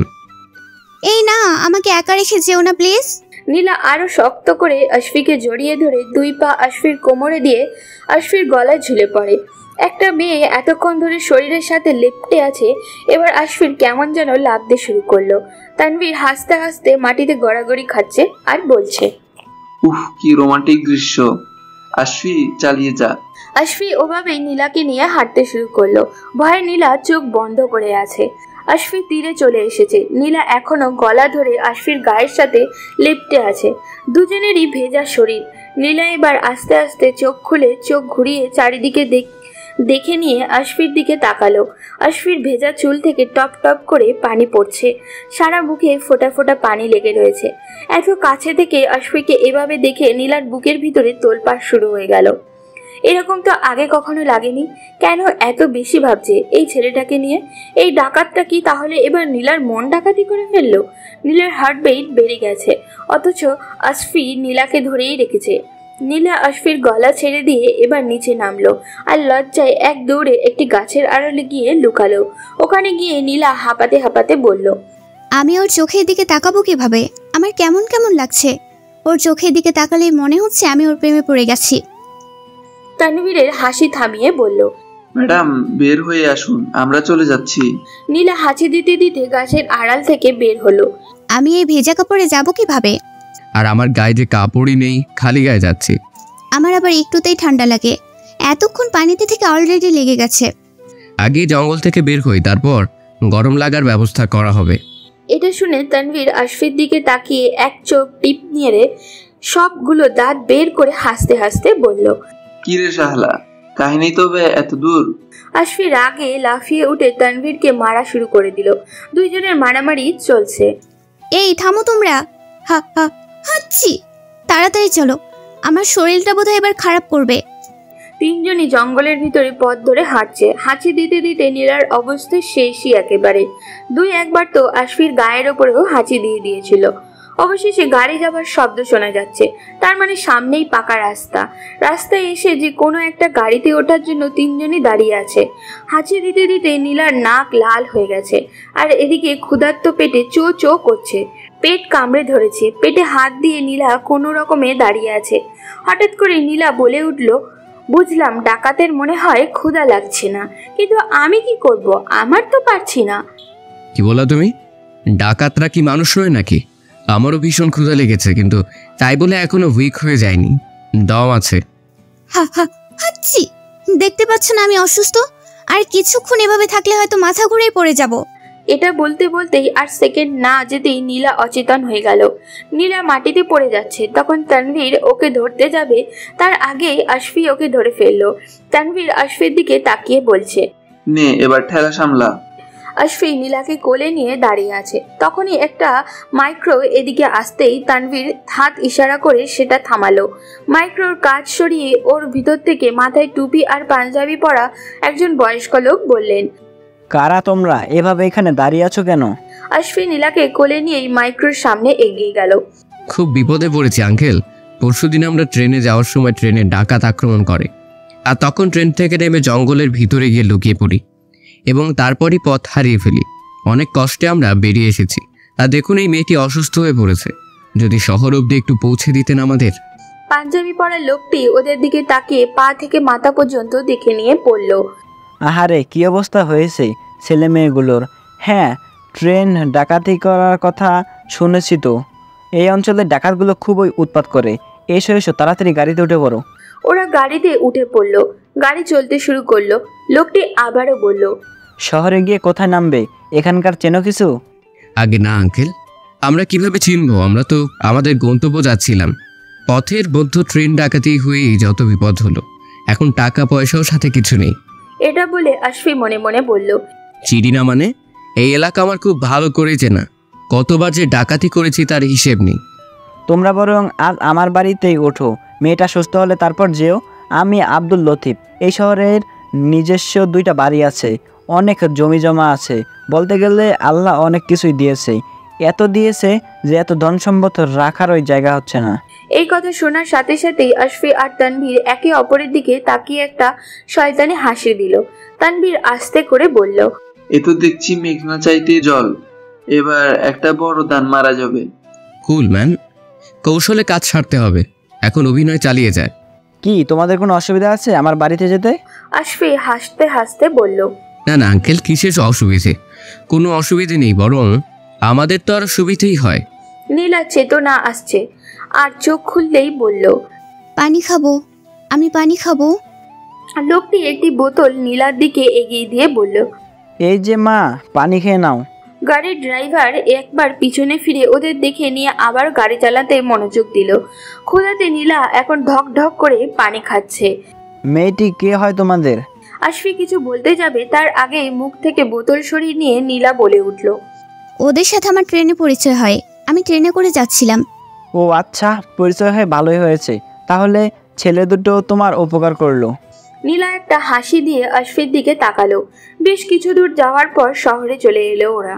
আশফি আর তানভীর একে অপরের দিকে তাকিয়ে শয়তানি হাসি দিচ্ছে। আর একটু পর ওনার বাসার গেটের কাছে এসে গাড়ি থামলো। লোকটা ওদের তিনজনকে নিয়ে বাড়ির ভিতরে চলে গেলেন। বিশাল বড় একটি দোতলা বাড়ি, সামনে ফুলের বাগানও রয়েছে। বাসার ভিতর ড্রয়িং রুমে যাওয়ার সাথেই ওনার স্ত্রী খুবই অবাক হলেন। তারপর আব্দুল লতিফ পুরো ঘটনাটা ওনাকে খুলে বললেন। আব্দুল লতিফের বৃদ্ধ মাও এখানে রয়েছে। উনি বললেন, ভালো করেছিস বাবা, মানুষের উপকার করা সবের কাজ। যাও বৌমা, ওদের জামা কাপড় বদলানো আর খাবারের ব্যবস্থা করো। দুপুরে খাওয়া দাওয়ার পর আশফি আর তানবীরের সাথে আব্দুল লতিফ গল্প জমিয়ে দিয়েছেন। নীলা অসুস্থ থাকায় মেডিসিন খেয়ে একটা রুমে ঘুমিয়ে আছে। এদিকে নীলার হবু বর ডাক্তার রাজভি থানায় পৌঁছে পুলিশ অফিসার ডেনির সাথে উত্তেজিত হয়ে কথা বলল। দেখুন, আমরা তো চেষ্টা করছি। এখন যদি ওরা জঙ্গল থেকে বেরিয়ে অন্য কোথাও গিয়ে লুকিয়ে থাকে, সেটা তো আমাদের নাগালের বাইরে। তবুও আমরা চেষ্টা করছি। না, এটা হতে পারে না। নীলা ওই ডাকাতটার সাথে দিনরাত কাটাচ্ছে, আমি এটা কিছুতেই মানতে পারবো না। আপনি নীলার ছবি সহ ওই অঞ্চল আর শহরের সব জায়গায় সবখানে নিউজটা ছড়িয়ে দিন। নীলার ছবি সহ নিউজ পেপারে দিন। ডেনি রাজবীর কথা মতোই কাজ করলো, কারণ তারও তো নীলাকে চাই। তার যে নীলাকে খুঁজে পেতেই হবে। সে যে নীলাকে বিয়ে করার স্বপ্ন দেখেছে। নীলার ছবি সহ নিউজ পেপারে দেওয়া হয়েছে আর বলা হয়েছে যে দুইজন ডাকাতের সাথে রয়েছে তারা আর তাদের ছবি সংগ্রহ করা যায়নি।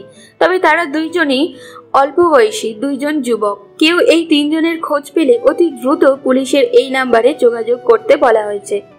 ডেনি তার নিজের সেলফোন নাম্বার দিয়েছে। কোনো সংবাদ পাওয়া মাত্রই ডেনি সেখানে আগে চলে যাবে আর এই খবরটা রাজবি সহ নীলার বাড়িতেও দেবে না। নীলার ছবি হাতে নিয়ে ডেনি কল্পনার রাজ্যে তার ভালোবাসার সাগরে ডুব দিল। রাজবিও বসে নেই। সে পুলিশের আশায় না থেকে এই শহরের সব জায়গায় নীলার ছবি দিয়ে ওয়ান্টেড লিখে প্রচার করছে। এই পেপারটা কাল সকালে নিউজ পেপারের সাথে চলে যাবে। সেখানে রাজবি তার সেলফোন নাম্বার আর নীলার বাড়ির ফোন নাম্বার দিয়েছে। এমন সময় নীলার বান্ধবী প্রেমার খোঁজে তার পরিবার থানায় এসে হাজির হয়। কিন্তু তারা এখানে এসে জানতে পারল প্রেমা সহ তার বান্ধবী লাবণ্য এখান থেকে পালিয়েছে। প্রেমার বাড়ির লোকজন উত্তেজিত হয়ে বলল, কেমন পুলিশ আপনারা? এভাবে থানা থেকে দুইটা মেয়ে উধাও হয়ে গেল। ব্যাপারটা পুলিশের ওপর লেভেলে চলে গেল। ডেনির উপরে সেখান থেকে চাপ আসতে শুরু করে। ডেনি তো নীলার চিন্তায় বিভোর হয়ে ওদের উপরে তেমন নজরই রাখতে পারেনি, যার কারণে ওরা পালানোর সুযোগ পেয়েছে। লাবণ্যের বাড়ির লোকেরাও লাবণ্যর খোঁজ পেয়ে এখানে চলে এলো। সাথে মাথা গরম করে তারাও ডেনির বিরুদ্ধে ওপর লেভেলের কাছে নালিশ করলো। নিজের চাকরি বাঁচাতে পুলিশ অফিসার ডেনি এখন তার দলবল সহ গাড়ি নিয়ে বেরিয়ে পড়েছে। সে মরিয়া হয়ে প্রেমা আর লাবণ্যকে খোঁজ করছে। রাতে খাওয়া দাওয়ার পর আব্দুল লতিফ আবারও আশিফ আর তানভীরের সাথে গল্প জমিয়ে দিয়েছেন। গল্প করার মানুষ পেলেই উনি গল্প করতে বসে পড়েন। আশফি আর তানভীরকে উনি খুবই পছন্দ করেছেন। আব্দুল লতিফ গল্পে মেতে উঠে হাসতে হাসতে বললেন, আজকাল তো তোমাদের মতো ভদ্র ছেলে পাওয়াই যায় না। সত্যি খুব ভদ্র তোমরা কালকের দিনটাও আমাদের বাড়িতে থাকবে। আশফিও হাসতে হাসতে বলল, হ্যালো ভিউয়ার্স, এই গল্পের প্রথম সিজন এইখানেই শেষ করছি। এই গল্পের দ্বিতীয় সিজন খুব দ্রুতই আপলোড হবে। সেই পর্যন্ত আমাদের চ্যানেলের যে কোনো একটা গল্প এনজয় করুন এবং ধৈর্য ধরে অপেক্ষা করুন। সবাই সুস্থ থাকবেন, ভালো থাকবেন। আমাদের সাথে থাকার জন্য ধন্যবাদ।